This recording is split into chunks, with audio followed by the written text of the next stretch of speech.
बिस्मिल्लाहिर्रहमानिर्रहीम। अस्सलामुअलैकुम नाज़रीन कराम, नई वीडियो में आपको खुश आमदीद कहते हैं। पाकिस्तान के अंदर अगर इंतखाबी सर्वेस को देखा जाए, यानी इंतखाबी सियासत पर जिस तरह कुछ सहाफ़ियों की ग्रिप है, उसमें दो लोग हैं, आप उनसे इख्तलाफ ज़रूर कर सकते हैं। एक हबीब अकरम साहब हैं, उनका सर्वे ग्राउंड पर जिस तरह से वो रिपोर्ट करते हैं और माजी में 2018 के इलेक्शन की पेशगोइयाँ 17 जुलाई या बाकी आपने देखा हो, एक्यूरेट जो वो सर्वे देते हैं।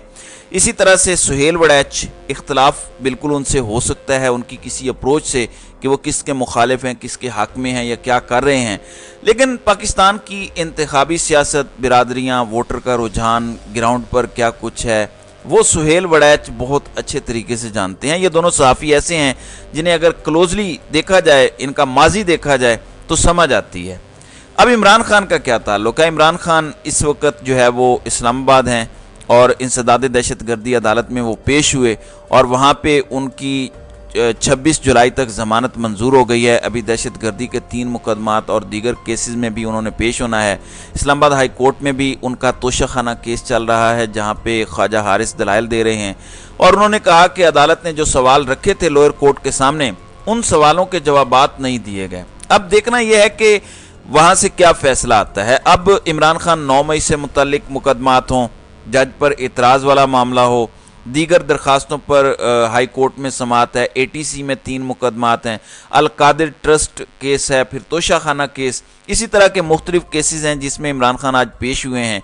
लेकिन असल खबर क्या है? असल खबर है इमरान खान की वफाकी हुकूमत का शोर। 2 चीज़ें हैं। रात को सुहेल वड़ैच वसीम बदामी के शो ARY पर बैठे हुए थे।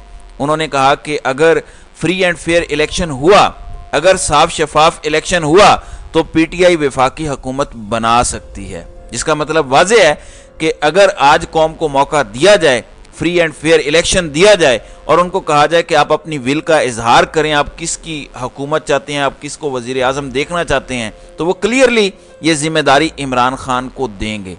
लेकिन सुहेल वड़ैच के मुताबिक ऐसा होगा नहीं। अब वो कैसे नहीं होगा वो भी मैं आपको बता देता हूँ। कल ही सुहेल वड़ैच जो है वो जियो न्यूज़ के शो में भी बैठे थे और वहाँ पे उन्हें बताया गया कि अब तक जितने भी सर्वेज आए हैं उनमें तहरीक इंसाफ सबसे लीडिंग जमात है, वो अक्सरियत हासिल कर रही है, वो आगे है, सबसे आगे है। लेकिन ये बात इस्टेब्लिशमेंट को मंजूर नहीं है, यानी अवाम का क्या फैसला है, अवाम की क्या राय है, वो अपनी जगह। ऐसी सूरत में इस्टेब्लिशमेंट और PDM दोनों को सूट करता है कि एक ऐसी निगरान हुकूमत आए जो लंबी मुद्दत के लिए आए ताकि PTI को तोड़ा जा सके। यानी वो ये कह रहे हैं कि अवाम की राय ये है कि इमरान खान को लाया जाए। सो जब तक अवाम की मर्जी के खिलाफ कोई इंतजाम नहीं हो जाता, जब तक पाकिस्तान तहरीक इंसाफ के तोड़ के तौर पर कुछ नया नहीं लाया जाता, उस वक्त तक मुल्क के अंदर इलेक्शंस नहीं हो सकते। अब इसका मतलब बहुत वाज़ेह है कि तमाम तर हथकंडों, तमाम तर प्रोपोगेंडों, तमाम तर कोशिश के बावजूद कौम अभी तक डटी हुई है। यही वो कॉन्फिडेंस है जिस पर इमरान खान कहते हैं कि मुझे कोई फर्क नहीं पड़ता कि कौन पार्टी को छोड़ के जा रहा है। नाज़रीन इकराम, अब ये जो सर्वेस कराए जा रहे हैं, ये सर्वेस पाकिस्तान तहरीक इंसाफ नहीं करवा रही, ये सर्वेस पाकिस्तान तहरीक इंसाफ की मुखालिफ जमातें करवा रही हैं, ये सर्वेस एजेंसीज करवा रही हैं, ये सर्वेस ताकतवर हल्के करवा रहे हैं। तो इन सब को कौम का फैसला जो नज़र आ रहा है वो इमरान खान के हक़ में है। लेकिन सुहेल वड़ैच के बकौल, चूँकि ये सर्वेज इमरान खान के हक़ में हैं और ये बात इस्टेब्लिशमेंट को मंजूर नहीं है। अब देखें, दुनिया का उसूल तो ये है कि कौम जिसका फैसला करती है, इस्टेब्लिशमेंट तो क्या, इदारे तो क्या, अपोजिशन क्या, सब उसके सामने सरनगू करते हैं और कहते हैं कि बिल्कुल हमें ये फैसला मंजूर है। लेकिन पाकिस्तान में कहा जा रहा है कि चूँकि कौम का फैसला इमरान खान के हक़ में है, तो हम कौम का फैसला जब तक बदलने की पोजीशन में नहीं आ जाते तब तक इलेक्शंस ही नहीं होने देंगे। तो सुहेल वड़ैच ने ये बात कर तो दी है, लेकिन अब दूसरी तरफ जो इमरान खान के मुखालिफ हैं वो भी लड़ रहे हैं आपस में। कल रात मैंने आपको खबर दी कि जरदारी, बिलावल और शहबाज शरीफ की मुलाकात होनी है। तो ये मुलाकात रात को वज़ीर आज़म हाउस के अंदर हुई है, 1 घंटे तक ये मुलाकात जारी रही। पीपल्स पार्टी के ज़राए बता रहे हैं कि पीपल्स पार्टी 60 रोज़ में इलेक्शन चाहती है, टाइम पे असम्बलियाँ तहलील करके, जबकि मुस्लिम लीग नून 90 रोज़ में इलेक्शन चाहती है, चंद रोज़ पहले असम्बलियाँ तहलील करके। رات کو خواجہ آصف نے بھی یہ بتا دیا کہ اسمبلیاں اپنے ٹائم سے 1-2 دن پہلے تحلیل ہو جائیں گی تاکہ 90 روز میں الیکشنز ہوں۔ یہ الگ بات ہے کہ وہ اسمبلیاں 90 روز کے طور پر تحلیل کرنا چاہتے ہیں، لیکن رانا ثناء اللہ یہ کہہ رہے ہیں کہ 90 روز کوئی حد تو نہیں ہے، الیکشن تو 60 روز میں بھی ہو سکتا ہے۔ تو بھائی اگر آپ پھر اسمبلیاں کیوں تحلیل جو ہے وہ پہلے کرنا چاہتے ہیں اگر 60 روز میں ہی آپ لوگ بھی الیکشنز چاہتے ہیں؟ اب صالح ظافر نے آج جنگ اخبار دی نیوز کے اندر لکھا کہ رات کو جو ملاقات شہباز شریف اور پیپلز پارٹی کی قیادت کے درمیان ہوئی ہے، اس ملاقات میں کوئی سیٹ ایڈجسٹمنٹ اور اسمبلیوں کی تحلیل کا شیڈیول طے نہیں پا سکا۔ اس 1-on-1 ملاقات میں ایاز صادق بھی شامل تھے، اسحاق ڈار بھی موجود تھے۔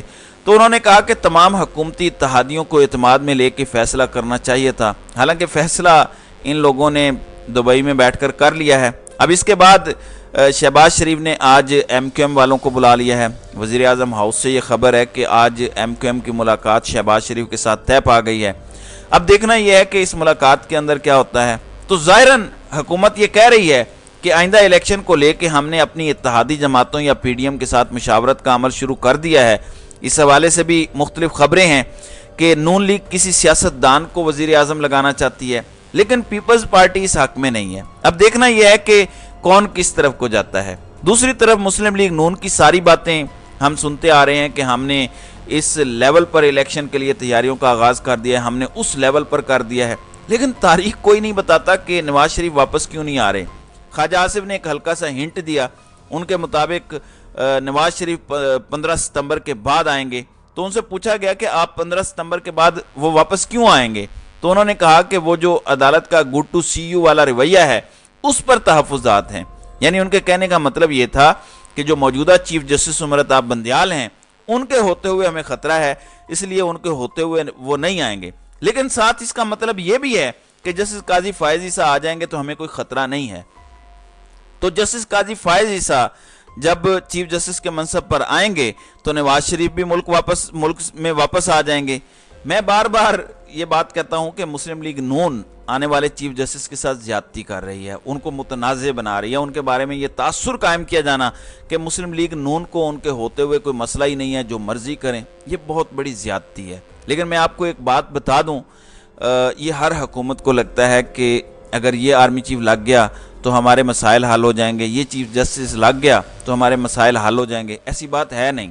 دیکھیں، مجھے منصب جب ملنا ہو تو میں ایک مختلف انسان ہوں۔ جب مجھے منصب مل گیا ہے، جب مجھے پتہ چل گیا ہے کہ یہ میرے اختیارات ہیں اور میں ان اختیارات کو استعمال کر سکتا ہوں، تو اس کے بعد صورتحال بالکل مختلف ہو جاتی ہے۔ اور یہ تبدیلی مسلم لیگ نون کو ہر بار فیس کرنی پڑی ہے، لیکن مسلم لیگ نون نے بھی قسم کھائی ہوئی ہے کہ انہوں نے کبھی اپنے ماضی سے سیکھنا نہیں ہے۔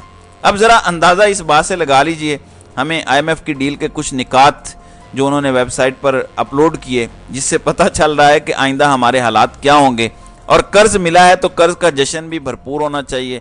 اب پنجاب میں ملازمین شور کر رہے ہیں، ان کی رننگ بیسک کا ایشو ہے، ان کی پینشن کا ایشو ہے۔ ذرا اندازہ لگائیے، سینٹ ملازمین کے لیے 1 ارب 3 کروڑ روپے کے الاؤنسز جو ہیں وہ منظور کر لیے گئے ہیں، اور سینٹ کے ملازمین کو یہ الاؤنسز ملیں گے، اور یہ صادق سنجرانی نے منظوری دی ہے۔ یہ تنخواہوں کے علاوہ ہیں، جس میں ان کے اعزازیے ہیں، جس میں باقی چیزیں ہیں۔ تو کیا ہی کہنے، 1 ارب 3 کروڑ آپ کے ٹیکس سے اکٹھا کر کے سرکاری ملازمین کو یوں پلیٹ میں رکھ کے دیا جائے گا کہ جناب آپ جائیں، کھائیں، عیاشی کریں، یہ آپ کے باپ کا پیسہ ہے۔